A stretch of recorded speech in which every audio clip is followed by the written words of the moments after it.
Welcome back to Rest of the Readings for the 18th Sunday after Pentecost from October 12th, 2025. So we're going to take a look at the Old Testament and the Gospel lesson today and see kind of how some of these connect, and then I'll dig a little deeper into the text. So starting off here with Ruth. We don't have Ruth show up in the lectionary all that often.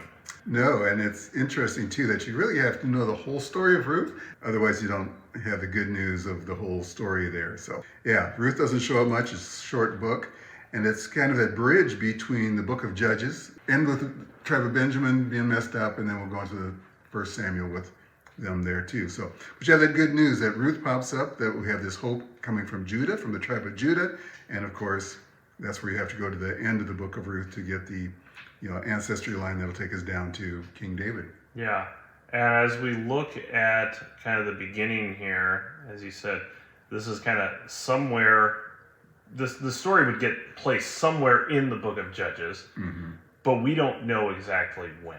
No. All we know is that there's a famine going on in the land, and that's what drives Elimelech and Naomi out of Bethlehem, out of Judah, to go to Moab, probably just in search of food. Yeah. Trying to find something in order to just be able to survive and live, which is kind of interesting a little bit looking at a few of the names here at the beginning of Ruth, because we know from kind of, especially in the Hebrew names, they generally have a meaning that something goes with them. And yeah, we're going to sing, "Oh, little town of Bethlehem," but really, Bethlehem means the house of food. And yet here we have these two individuals who are leaving because the pantry is empty. Yeah, the house of food is empty, so they have to leave.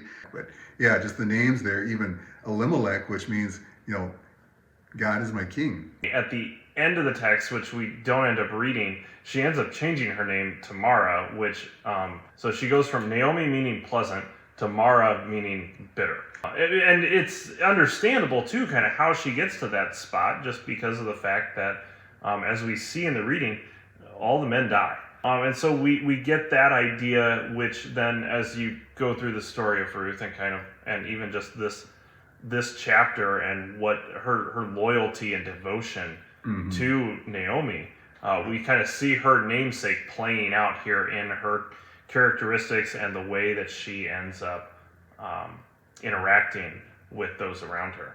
Yeah, everything that she'll do then to provide for her mother-in-law. So just that lack of hope. But yeah, Ruth is the one who kind of puts the things all together, and the one who will restore everything, and all the work that she does is, the rest of the story when she encounters Boaz and everything there. And that's where Ruth makes a beautiful confession of faith, because it's not just her faithfulness to Naomi saying, "Where you go, I'll go, your people, my people," but it's, "Your God will be my God." She makes a confession of faith. So in some ways, she doesn't necessarily owe them anything as foreigners, but she is trying to care for her daughters-in-law by trying to help them hopefully get some husbands. But she's also trying to follow the Israelite laws, recognizing that in Deuteronomy chapter 25, kind of the rules of what's supposed to happen when a man dies and he hasn't had any children with his wife, what's supposed to take place. And so back in Deuteronomy, it says, "If brothers are living together and one of them dies without a son, his widow must not marry outside the family. Her husband's brother shall take her and marry her and fulfill the duty of a brother-in-law to her. The first son she bears shall carry the name of the dead brother, so that his name will not be blotted out from Israel." So the whole goal is to continue to preserve the family line. But the problem is that since Mahlon and Chilion both died too, there's no one else to provide a husband, to provide a son for either one of these, to continue the line essentially of Elimelech, and to keep that family line going. And so this is why Naomi is trying to kind of send them back, because this Israelite law was meant to protect the widows and to allow them to have that one who would be able to provide for them and to do these things for them. And that's then when Ruth makes that wonderful confession to be able to say, no, I'm staying with you no matter what, even though there's absolutely nothing for Naomi to provide for her. It's a pretty bleak outlook, but yet she is willing to go back with Naomi and pledges that faithfulness to her and that faithfulness to God as well. Yeah, so we see the foreigner coming into the family of God through this confession, and we kind of know, once again, the rest of the story kind of tells us she's going to end up in the genealogy of Jesus. She's one of a few women that actually show up in that genealogy. So again, it's just that amazing confession of faith, and as you mentioned, Ruth is one of those surprise women that shows up in Matthew's genealogy that they're not in there as outstanding representatives, but they are women with a shady past. There's something that marks them as, this is unusual, first to include a woman and then to include that woman in there, that she becomes part of the genealogy of Jesus. Yeah, and so we get that idea of the foreigner coming in, which is what we then see in our gospel lesson as well in Luke chapter 17. So I'm going to at least leave all the options available for me when we get there, because I am kind of thinking I may be using this text again. But we get now this picture of Jesus interacting with a foreigner, and kind of as we start the text, we see Jesus on his way now to Jerusalem. And so now he's on his way there, but they end up coming upon 10 men who are lepers, and they yell out to him, "Jesus, Master, have pity on us." Or are they actually begging, just hoping maybe Jesus will give them something, anything? Because we know from a societal standpoint, this is a group of 10 who can't be with healthy people. No, lepers are separated. And even the fact that they call out to him, Master, that's usually the title that is used for disciples for their rabbi. So there is that sort of confession of faith that they're calling out to him, Master. And again, that they don't call out as they should, unclean, they call out, have mercy. That they're asking Jesus to have mercy on them, whatever they know about him. But they're standing at a distance like they're supposed to. He just simply tells them, go show yourselves to the priest. Yeah, it's that in order to be declared clean of leprosy, you had to go to the priest, he had to inspect you. It's while they're on the way, they realize that they are healed. So that is the amazing thing there, that they're not healed when they leave. But we get that only one comes back. Yeah, only the one, and then and he's a Samaritan. He's not even one of the people of Israel.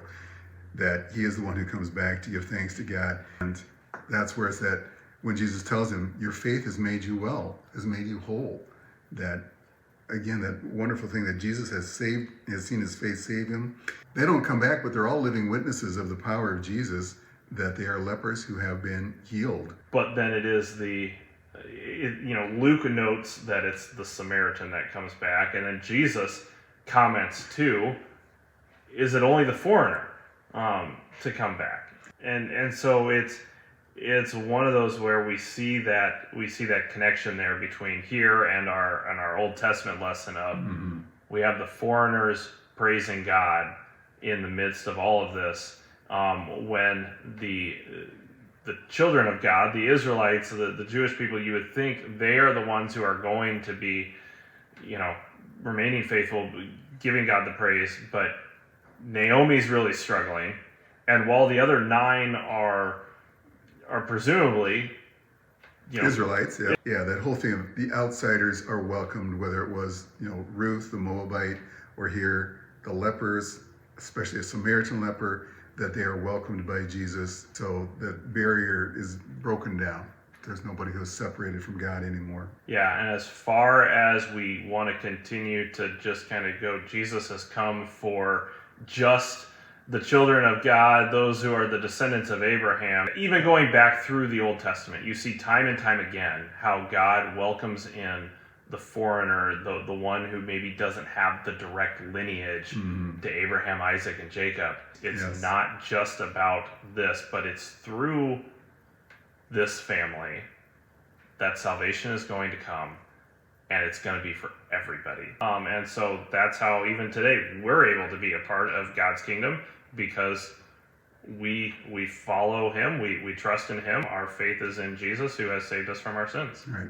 And that goes all the way back to Abraham, who was given that promise that through his descendant, all nations of the earth will be blessed, which of course we know is through Jesus, that it is. The glimpses in the Old Testament of people being brought in, the outsiders being welcomed, and then of course for the disciples it is, now go. And we're all brought into the kingdom of God through faith in Jesus. We'll keep taking a look at these each week, and you'll have a chance now to look at those questions, and as you just kind of continue to ponder what God's teaching you through the readings we had this Sunday.